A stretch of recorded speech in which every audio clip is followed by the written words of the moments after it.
మరి కొంతమంది parents question ఉంటుంది. లక్షలు పెట్టి మేము చదివిస్తున్నాం కదా! మా పిల్లలకి ఎందుకు రావట్లేదు అనేది. బట్ మనం ఎందుకు వాళ్ళని ఆ 10% వాళ్ళ దగ్గరికి మనం ఎందుకు తీసుకెళ్ళలేకపోతున్నాము?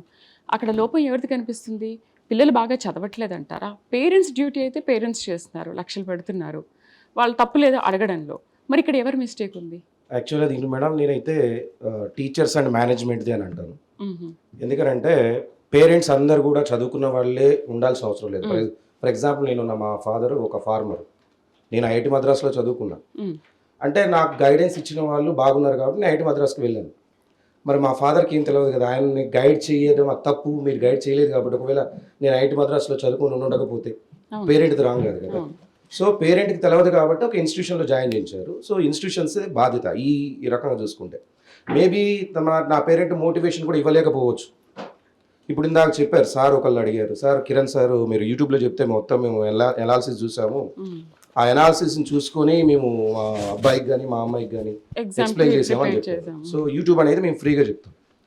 If you are able to do that. Hmm. దాదాపుగా నేను ఒక వీడియో చేస్తే దాదాపు 1,00,000 మంది దాకా చూసారు. పిల్లలు పేరెంట్స్ చూసారు. సో నేను ఒక ఫ్రీ కంటెంట్‌ని 1,00,000 మంది స్టూడెంట్స్‌కి, పేరెంట్స్‌కి ఉపయోగపడాలి. అందించగలిగినప్పుడు, ఒక ఇన్‌స్టిట్యూషన్‌కి ఒక నమ్మకంతోటి ఒక స్టూడెంట్ పంపించినప్పుడు, దాదాపుగా ఒక రూ. 1,00,000, 2,00,000 ఫీజు కట్టినప్పుడు, so why we are not unable to do the micro analysis?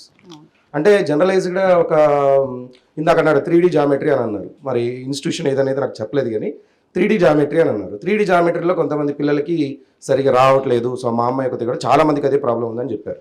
So నేననేది ఏంటంటే అసలు ఒక స్టూడెంట్ జాయిన్ అయినప్పుడు ఆ స్టూడెంట్ని మైక్రో అనాలిసిస్ అనేది చేయాలి తప్పనిసరిగా. అంటే వాళ్ళు కొంతమందికి స్కూలింగ్ అనేది బాగా జరిగి ఉండొచ్చు. కొంతమందికి ఒక మ్యాథ్స్ టీచరు జామెట్రీ సరిగా రాని టీచర్ చెప్పుండొచ్చు. అంటే నేను కంపల్సరీగా టీచర్స్ అందరు చెప్పరు కానీ 90% చెప్పొచ్చు. కానీ కొంతమందికి ఏంటంటే జామెట్రీ కొంచెం స్ట్రాంగ్ ఉండకపోవచ్చు టీచరు. క్యాల్కులస్ బాగా స్ట్రాంగ్ ఉండొచ్చు. సో ఆ స్టూడెంట్స్కి క్యాల్కులస్ మీద ఎక్కువ మైండ్ ఉంటుంది. వాళ్ళు ఇంటర్మీడియట్ వచ్చినప్పుడు క్యాల్కులస్ని బాగా ఈజీగా ఫీల్ అవుతారు, జామెట్రీని కొంచెం టఫ్ ఫీల్ అవుతాడు. మనం ఏం చేయాలంటే ఇంటర్మీడియట్లో ఇందాక సార్ చెప్పినట్టు కూడా వాళ్ళకి 10th ఉన్నట్టుగా ఓన్లీ ఒకటే సబ్జెక్ట్ అంటే ఒకటే స్ట్రీమ్ అనేది ఉండదు. ఇక్కడికి వచ్చిన తర్వాత చాలా డివిజన్స్ ఏర్పడతాయి. జేఈ ఉంటుంది, ప్రాక్టికల్స్ ఉంటాయి. ప్రాక్టికల్స్ అప్పుడే స్టార్ట్ చేస్తారు సెకండ్ ఇయర్కి వచ్చిన తర్వాత. దాని తర్వాత ఐపీతో పాటుగా వాళ్ళు ఎంసెట్ కోసం కాంపిటేటివ్ ఎగ్జామ్స్ అప్పుడే స్టార్ట్ చేస్తారు. సో ఇన్నిటి మధ్యలో ఒకవేళ వాళ్ళు సర్వైవ్ కావాలంటే ఇవన్నీ వాళ్ళ చిన్న మైండ్ తోటి చేయడం చాలా కష్టం. సో యాజ్ ఎ మేనేజ్మెంట్ లేదా టీచర్స్ ఏం చేయాలంటే ప్రతి స్టూడెంట్ని కూడా మైక్రో అనాలిసిస్ చేయాలి.